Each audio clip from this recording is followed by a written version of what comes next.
Kementerian Pertahanan Rusia merilis rekaman momen kendaraan lapis baja Amerika Serikat lainnya yang hancur di wilayah perbatasan Kursk. Rekamannya diunggah di Telegram resmi Kemenhan Rusia pada Rabu, 14 Agustus 2024 belum lama ini. Dalam keterangan unggahan disebutkan kali ini, operator UAV mengidentifikasi kendaraan tempur lapis baja Stryker buatan AS.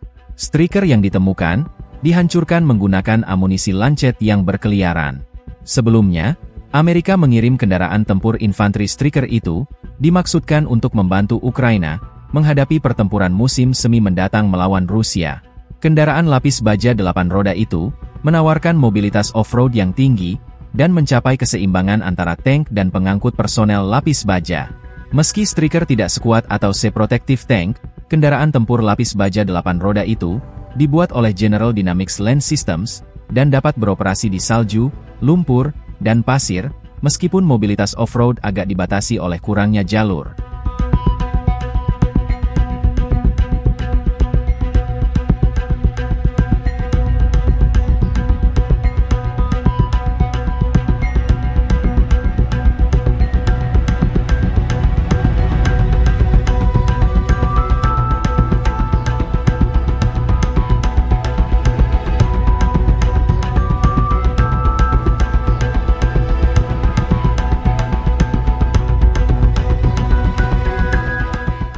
Download Tribun X sekarang, menghadirkan lokal menjadi Indonesia.